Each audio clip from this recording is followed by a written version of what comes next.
할렐루야. 감사합니다. 우리 요한 3 남선교회 헌신의 찬양 그리고 글로리아 찬양대의 찬양 가운데 은혜 받으신 줄 믿습니다. 또한 우리 아멘 찬양단, 아멘 라엘 찬양단의 찬양 가운데서도 은혜 받으신 줄 믿습니다. 우리 영광 받으신 하나님께 영광의 박수 함께 올리고 시작할까요?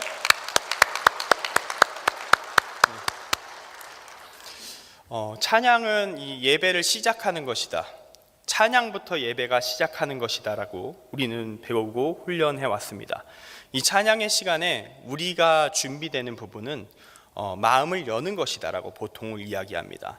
우리가 마음을 열고 하나님께 이 찬양의 가사를 통해 그냥 고백하면 우리의 언어가 정제되지 못할 때가 참 많은데, 이미 준비된 이 찬양의 가사를 함께 곡조와 함께 부르면서, 또한 누군가가 함께 이렇게 준비한 그 헌신의 찬양, 그 신앙의 고백이 담긴 그 찬양을 들으면서 그 가운데 나의 마음을 열고 주님의 말씀을 들을 준비를 하는 것입니다. 우리가 그렇게 준비되어서 오늘 이 말씀을 온전히 받으셔서 하나님의 은혜 안에서 또 한 주 살아갈 수 있는 힘을 또한 함께 얻어가시기를 간절히 소망합니다. 아멘. 오늘 말씀의 제목은 기적의 근원, 열매가 있는 믿음. 기적의 근원, 열매가 있는 믿음입니다. 사실은 이 요한 3 남선교회 헌신 예배, 그리고 이 주일 저녁에 기본 예배 마치시고 저녁에 한 번 더 나오신 여러분께 이 말씀이 과연 필요할 것인가, 이미 충분히 믿음의 열매를 맺고 계시지 않은가, 이런 생각도 해보았습니다. 하지만 우리의 인생은 평생 가는 것입니다.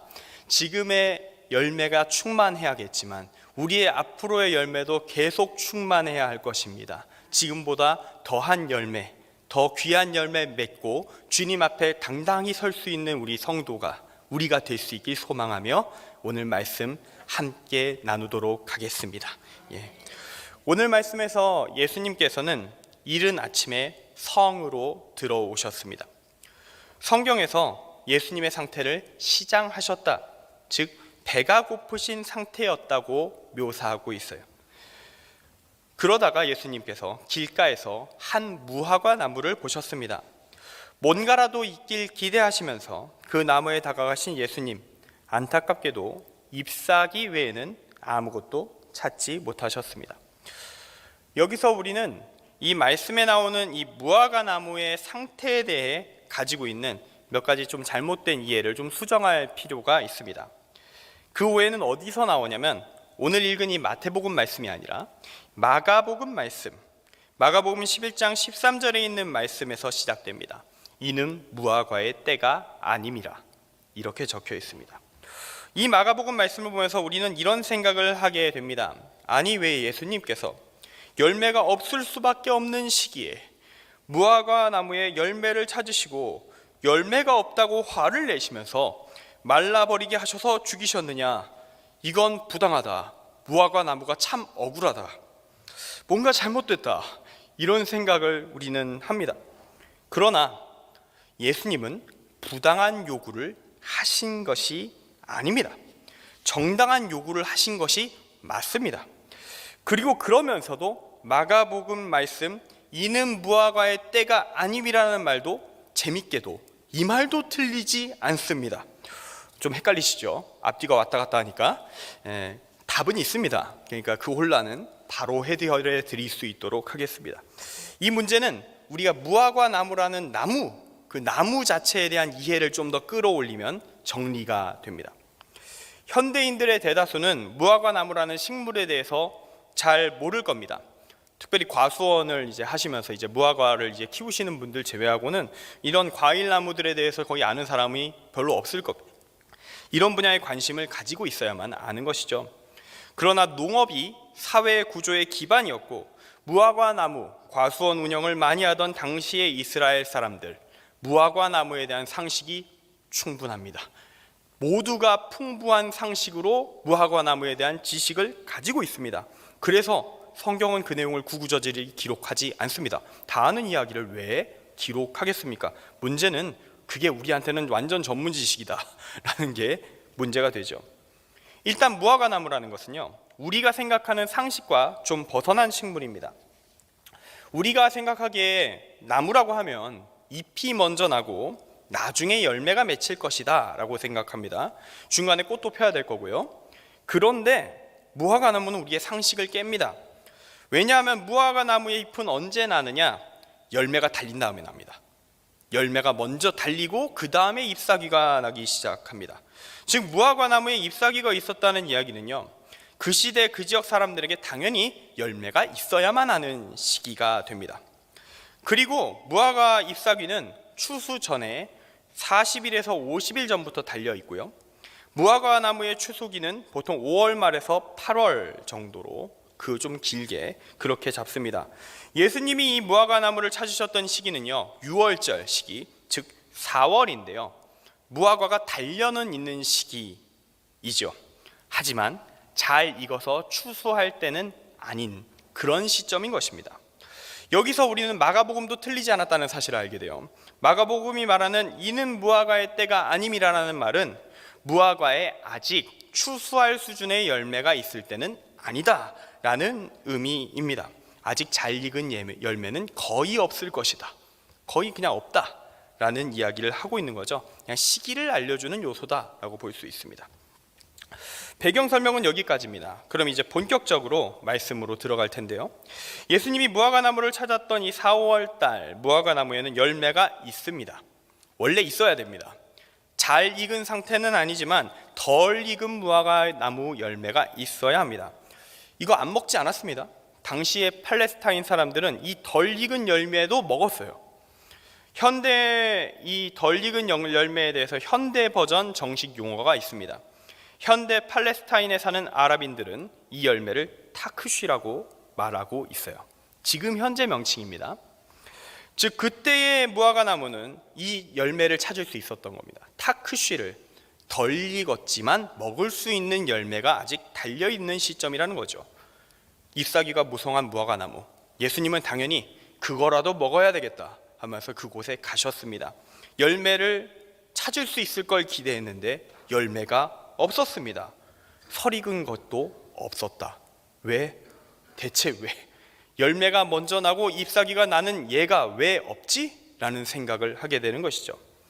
이렇듯 때가 되었는데 열매 없이 잎사귀를 맺은 이 무화과 나무를 발견하신 예수님 말씀하십니다. 이제부터 영원토록 내가 열매를 맺지 못하리라. 그리고 무화과 나무가 곧 말랐다고 마태복음은 기록합니다. 여기서 또 짚고 나갈 부분이 하나 생깁니다. 여기 말씀에 있는 곧이라는 말로요, 우리는 좀 이렇게 이해할 수가 있어요. 마치 마법처럼 말씀하심과 동시에 짜자자자자 하면서 이게 얘가 말라 비틀어지는 걸 우리는 좀 생각하고, 그렇게 해야 좀 극적이잖아요. 그렇게 좀 멋있잖아요. 우리는 그렇게 이 말씀을 이해하고 넘어갈 때가 많은데요. 이 곧이라는 시기는요, 바로가 아닙니다. 그런 곧바로가 아닙니다. 마가복음에 따르면 하루가 걸렸어요. 하루도 곧이죠. 나무가 어떻게 하루 만에 말라 비틀어지겠습니까? 충분히 곧이라는 말을 사용할 수 있어요. 하루 동안에 걸쳐서 원래는 말라 비틀어질 이유가 전혀 없는 나무가 갑자기 하루 만에 확 비틀어졌다. 이게 성경이 말하는 그 말씀의 의미인 것입니다. 마가복음 11장에 따르면 예수님은 아침에 무화과 나무를 보셨고요, 그리고 가셨다가 열매가 없는 것을 보시고 저주하셨고요, 그 다음에 성전에 들어가십니다. 그리고 성전 정화 사건을 일으키시고 다음날 아침에 무화과 나무의 상태를 확인하셔요. 뿌리째 말랐다. 여기서 우리는 마가복음과 마태복음의 기록 방식에 대한 것도 좀 지식으로 좀 가져갈 수 있게 됩니다. 마태복음에 쭉 이어져서 기록되어 있는 이 무화과 나무에 대한 사건이 마가복음에는 둘로 쪼개져서 기록되어 있는 것이죠. 둘 중 하나만 맞고 하나만 틀린 것이 아닙니다. 둘 다 맞는 이야기를 하고 있는 진실된 성경의 말씀입니다. 이 시점에 사건을 기록할 때 기록의 방식을 다만 달리하고 있을 뿐입니다. 마가복음은 성전 정화 사건과 이 무화과 나무가 마른 사건을 시간 순서에 따라서 기록합니다. 그래서 무화과 나무 사건은 둘로 갈라져 있어요. 시간 순서에 따라 무화과 나무가 마른 사건에 둘로 갈라져서 성전 정화 사건을 이제 무화과 나무 사건이 둘러싸고 있는 거죠. 무화과나무 처음 얘기하시고 성전 정화 사건하고 무화과나무 마르고 이렇게 해서 둘러싸고 있는 게 마가복음의 구조인데, 마태복음은 시간 순서를 따지지 않습니다. 무화과나무 사건이면 무화과나무 사건을 한 번에 얘기하겠다, 뚝 떼서 여기 붙이고, 성전 정화는 성전 정화대로 사건 종류별로 설명하기를 선택한 것이 마태복음의 방식인 겁니다. 이 점을 기억하면 우리는 이제 두 성경을 가지고 혼란을 겪는 게 아니라, 우리에게 예수님의 생애와 그 가르침을 효과적으로 전하기 위해서 노력하는 당시 성경을 기록한 사람들, 그 저자들의 그 노력, 이 두 복음서의 다름을 통해 우리가 더 깊고 넓게 하나님의 말씀을 이해할 수 있다는 그 은혜 역시 누리게 되는 것입니다. 물론 이걸 하려면요, 좀 노력이 많이 필요합니다. 이게 진지하게 성경 보고 상호 교차해 가면서 이게 대체 무슨 일인가 하면서 진지하게 고민하는 나름의 고찰이 필요합니다. 어쩌면 하나님의 진리를 깨닫기 위해서 그 진리의 격에 맞는 노력이 필요하다, 어쩌면 당연한 것일지도 모르겠습니다. 하지만 걱정하지 마십시오. 오늘은 제가 풀어드리도록 하겠습니다. 예. 다시 말씀으로 돌아가서 우리는 이 하루라는 기간이 마태복음에서 곧이라고 기록되는 것, 이거를 조금 더 그래도 생각해 볼 수 있을 거예요. 우리는 곧이라고 하면 당장이라고 생각하는 습관이 있거든요. 왜냐하면 우리는 빨리빨리의 문화가 있지 않습니까? 이 각박한 현실 속에서 시간을 분초 단위로 쪼개면서 사는 게 익숙한 게 우리 현대인들입니다. 그래서 우리는 곧하면 바로를 인식합니다. 하지만 고대는 달라요. 고대에서 하루는 충분히 곧입니다. 아까 말했듯이 하루 만에 말랐다, 이미 그것만으로 충분히 곧인 것입니다. 말씀으로 돌아가서 우리가 찾기를 원하는 이 하나님의 메시지, 말씀 해설보다 하나님이 우리에게 이걸 통해 뭘 말하시고자 하는가, 이제 그 얘기를 해보겠습니다. 대체 왜 예수님은 무화과 나무를 마르게 하셨을까요? 왜 마르게 하셨을까? 그것은 바로 열매가 없는 믿음이 얻게 될 결과를 당시 함께하고 있는 이들 제자들과 무리들에게 알려주기를 원하셨기 때문입니다. 마가복음을 따라서 이 시간 순서대로 이 시기의 사건의 흐름을 따라가면요, 예수님은 열매 없는 무화과 나무에 이제부터 영원토록 사람이 내게서 열매를 따먹지 못하리라 라고 말씀하신 후 성전에 들어가셔서 성전 정화를 단행하십니다. 올바른 믿음의 열매가 어쩌면 정말로 가득해야 할 그 성전에, 기도하는 집이어야 할 성전이 강도의 구렬이 되었다는 사실을 두 눈으로 확인하셨습니다. 조금 전에 확인한 무화과 나무와 똑같이 믿음의 열매, 성령의 열매가 있어야 될 그 성전에 잎사귀만 가득한 것입니다. 이런 상황이 지속될 경우에 어떤 결과를 맞이하게 될까요?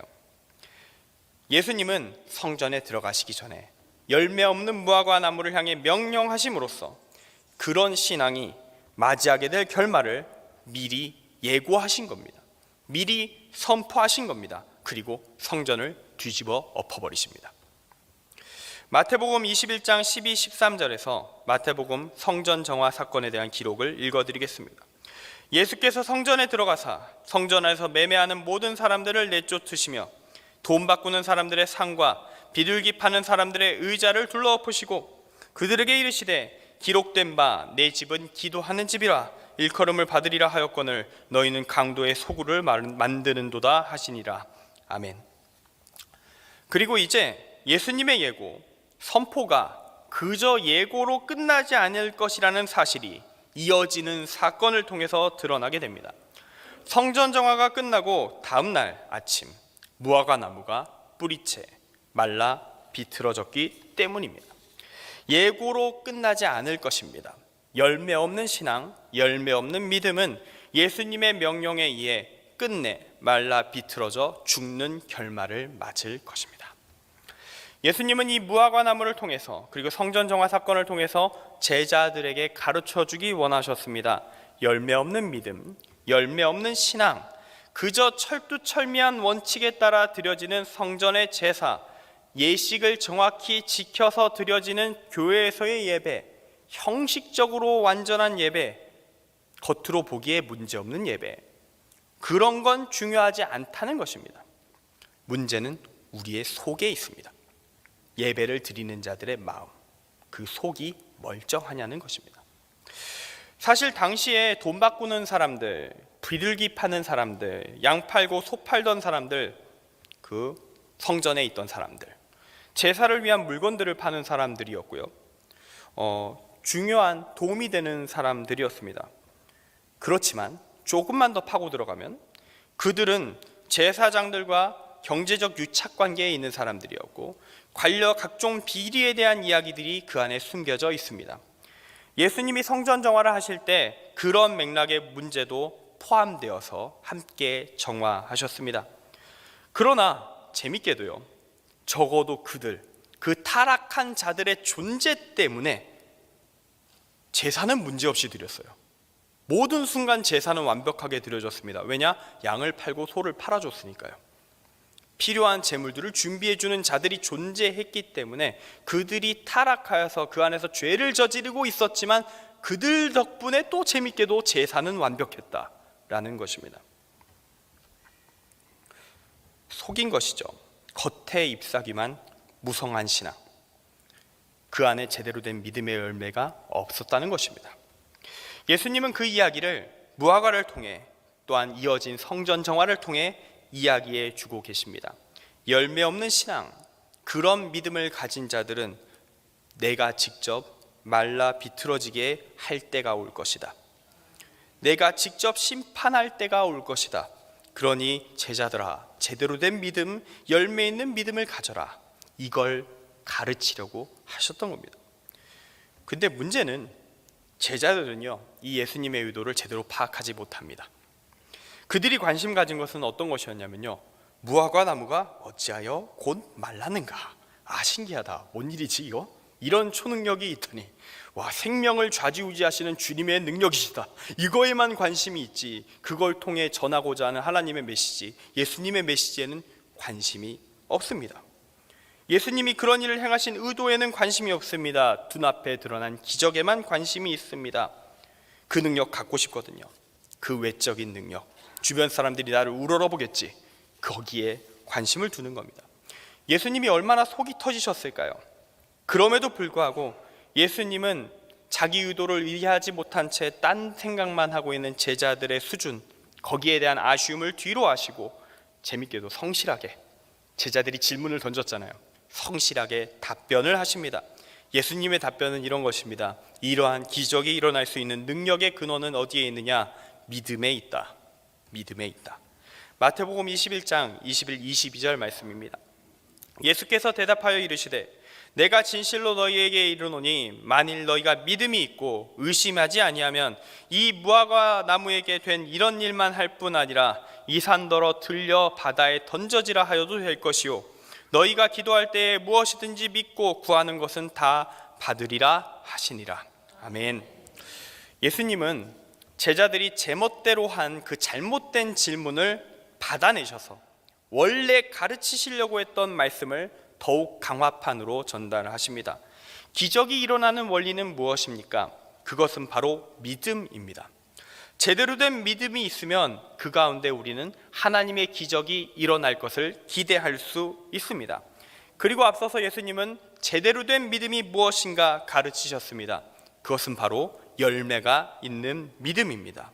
그러한 믿음이 진정한 믿음이며 그 믿음 있는 자가 기도하면 그는 당연히 하나님이 원하시는 기도를 하게 될 것이기에 기적을 경험할 것이라는 것입니다.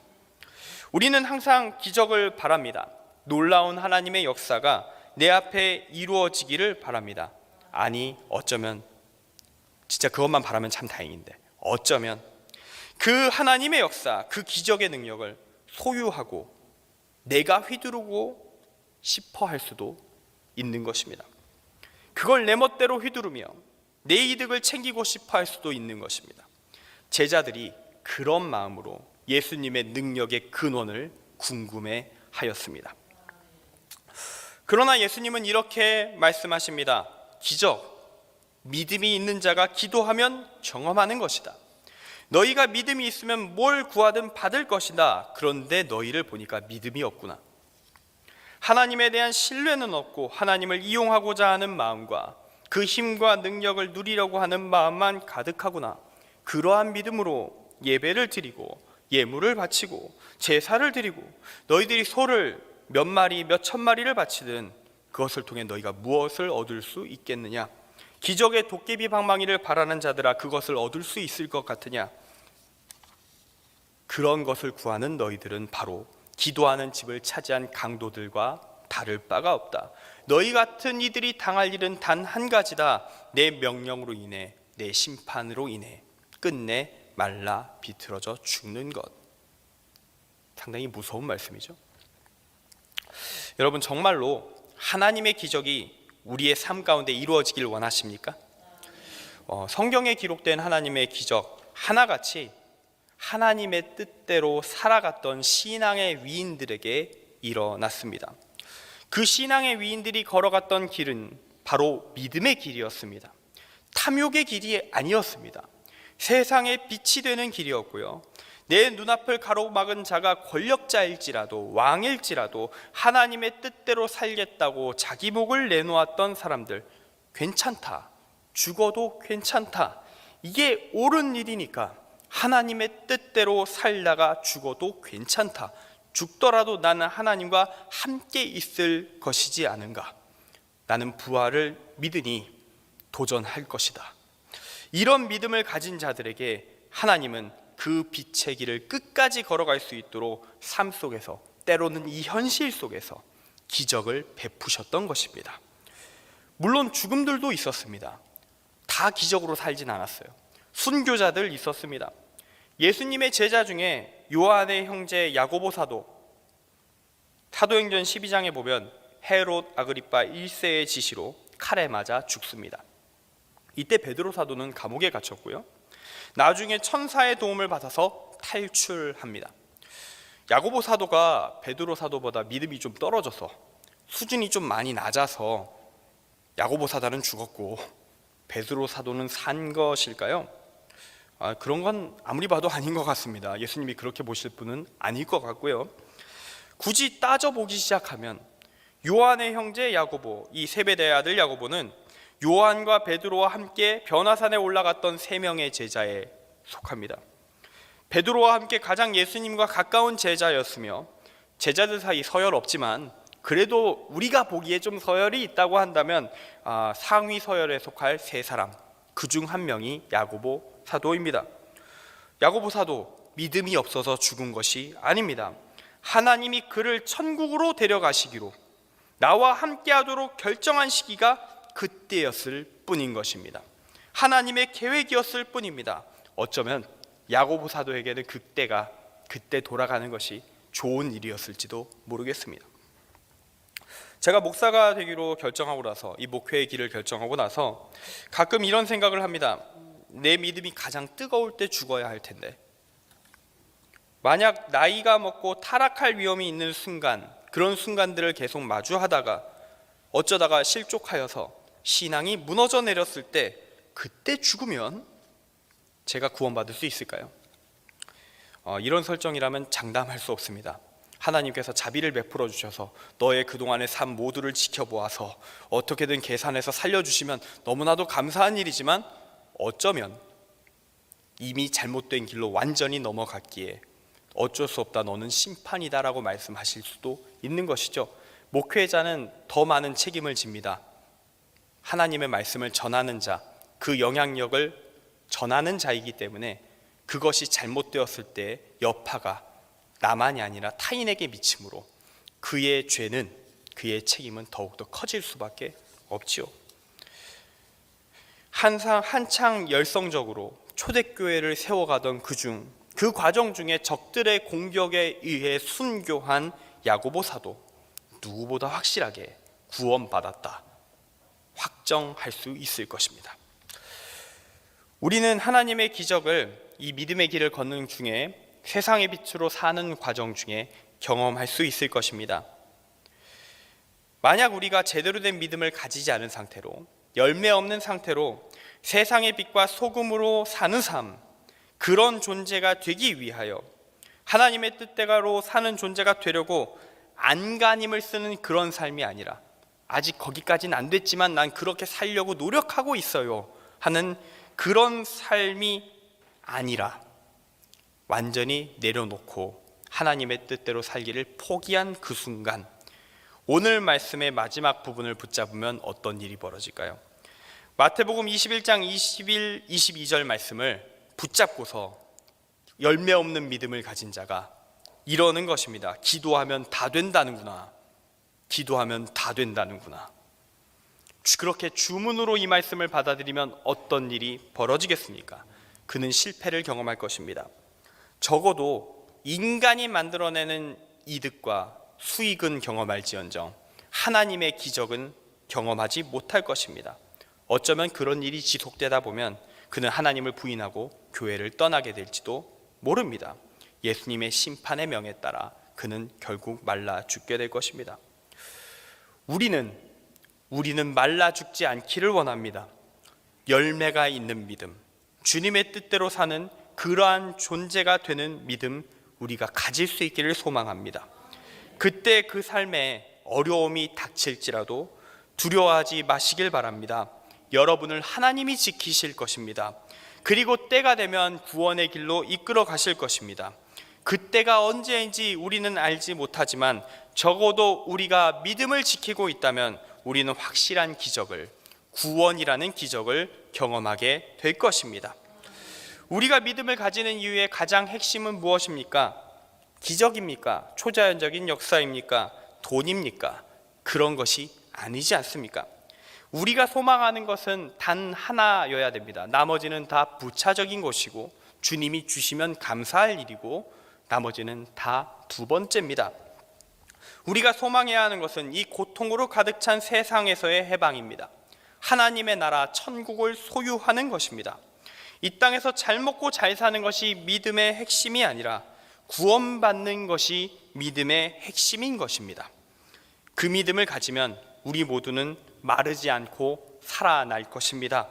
우리 모두가 말라 죽지 않고 주님 안에서 생명력 넘치는 삶을 살아갈 수 있기를, 정말로 열매가 넘치는, 주님께서 보시기에 나중에 착하고 충성된 종아, 내가 적은 일에 충성하였으니 네 주인의 일에 함께 참여하는 것, 천국에 참여하는 그 은혜, 우리가 모두 누릴 수 있기를 간절히 소망합니다. 기도하겠습니다. 사랑의 주님, 주님께서 우리를 지금 부르실 때, 우리 안에서 열매를 찾으실 때 열매가 없는 부끄러움 겪지 않기를 원합니다. 지금 이 순간 우리의 죄를 회개하며 참된 믿음을 소유한 자로 바로 서기를 원합니다. 우리의 외면만이 아니라 내면이 주님께서 보시기에 온전한 자로 남아있기를 소망하며 끊임없이 주님의 십자가를 붙들고 나아가기를 원합니다. 주여, 주를 따르기를 소망하는 우리를 긍휼히 여기시고 의의 길로 인도하시고 이 나아가는 이 삶의 여정 가운데 힘을 더하여 주시옵소서. 예수 그리스도의 이름으로 기도드립니다. 아멘.